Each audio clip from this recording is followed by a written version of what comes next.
chegar, né? Esse assunto família mexe com as pessoas. E a gente sabe que família é um porto seguro para muitas pessoas e é isso que a gente defende. Só que tem muitas pessoas que não se dão bem dentro de casa. Que não gosta do pai, que briga com a mãe, que tem rivalidade com o irmão, com a irmã, que não suporta ver um cunhado. E a pergunta de hoje é: quando sua família te faz mal, o que fazer? Olha que difícil, e eu tenho certeza que isso acontece, né, numa grande parte das famílias, e eu tenho certeza que você que está aí assistindo esse podcast, em algo vai te tocar, né? Então, preste muita atenção, abra seu coração, que eu tenho certeza que Deus vai falar com você. Olha, quando a gente fala em família, né, fala em, vamos dizer assim, uma família patriarcal, né?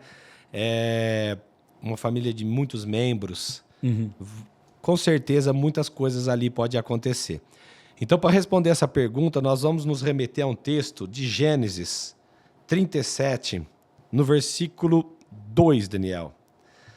Ele vai dizer o seguinte: esta é a história de Jacó, quando José tinha 17 anos. Então entenda que Jacó era o pai, mas a história dele é contada através dos filhos. Então hoje é uma mensagem muito importante aos pais.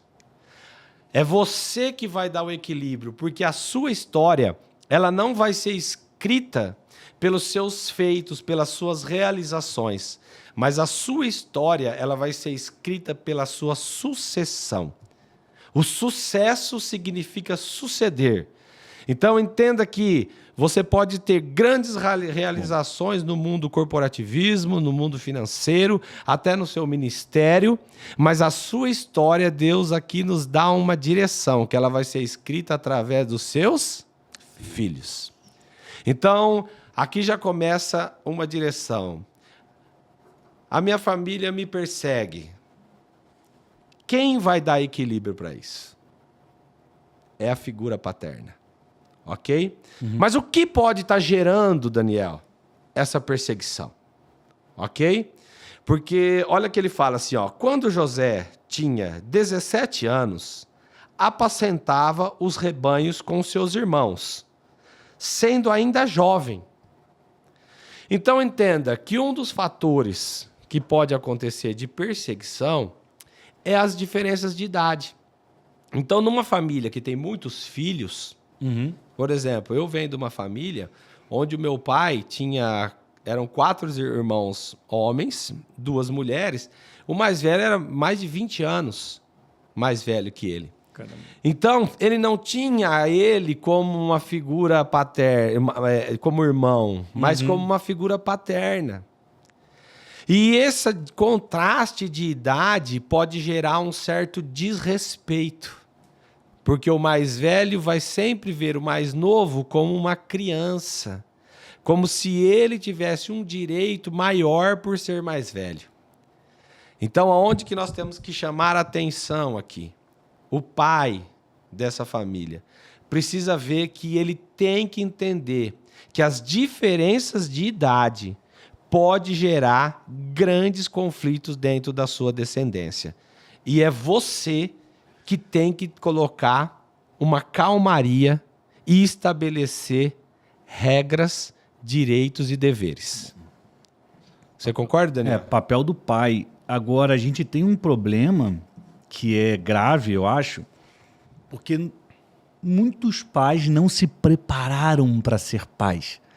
Eles talvez não tiveram uma grande referência paterna, tiveram um filho e eles acabam reproduzindo os problemas. Então, chamar a responsabilidade para o pai é fundamental. Mas e quando esse pai não tem condições de guiar a casa, né? Olha, essa seria uma pergunta difícil. Seria. Mas a melhor coisa é quando a gente não sabe o que fazer. Porque Deus sempre sabe fazer o certo. Muito bom. Então, a nossa referência é Deus como pai.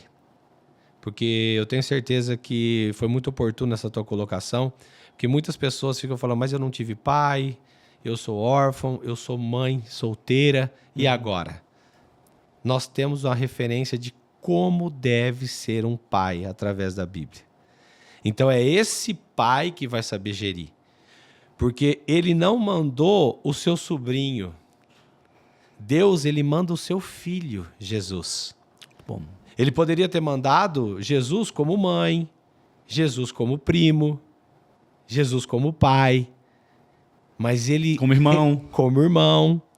Ele já manda como filho para resguardar o direito dele como pai. Então, pais ou família, se você não sabe, a direção que eu quero te dar neste dia é a sua referência como pai ao Senhor. E se você colocar a sua dependência nele, ele vai te dar entendimento para gerir as diferenças. Ok? Muito bom. O tema é quando sua família te faz mal, o que fazer. Então aqui já tem um direcionamento para o pai, que é buscar a Deus e ele vai orientar. Agora, aquela pessoa, aquele filho, aquela filha que sofre uma perseguição, que tem problema, que não quer voltar para casa, qual é a dica e o conselho que você pode dar para essa pessoa? Sempre ao Senhor. Aqui nós temos que partir do princípio que essa pessoa, ela está certa. Ou que ela está com a, vamos dizer assim, com a maior parte da razão. Porque sempre num conflito, nós temos que saber que sempre há dois lados. Nunca há um lado 100% certo. Mas toda vez que há uma perseguição, também há um agir de Deus. Na vida de José foi assim. A perseguição levou ele a viver o que Deus tinha para ele. Então, talvez para você que se sente excluído, para você que talvez não tenha cadeira na mesa da sala para jantar, talvez você que está sempre excluído das reuniões familiares, assim também tinha um menino chamado Davi. Na casa dele não tinha reverência, porque quando chega o profeta Samuel na casa dele, ele não estava lá. Mas Deus tinha uma cadeira de honra para ele. Deus tinha um reino. Então, a dica para você que está se sentindo excluído, para você que está se sentindo perseguido, aumente a sua fé em Deus e entenda que a tua luta não é contra a carne nem contra o sangue. É contra principados e contra potestades. E se você entender que Deus vai usar essa perseguição para te levar aonde Ele quer que você viva o teu propósito. Muito bom. Amém? E José, ele foi perseguido pelos irmãos, vendido. Você falou da diferença de idade, que realmente é um problema. Era uma questão na época de José, na família de José. Mas José também tinha um comportamento que destoava dos irmãos. Sim. Né? O quanto isso é problemático, é certo, é errado? Então, entenda, quando as pessoas querem te excluir, quando você é uma peça de divisão. Certo? Então, aqui, se você vê, ele fala que José apacentava o rebanho junto com seus irmãos.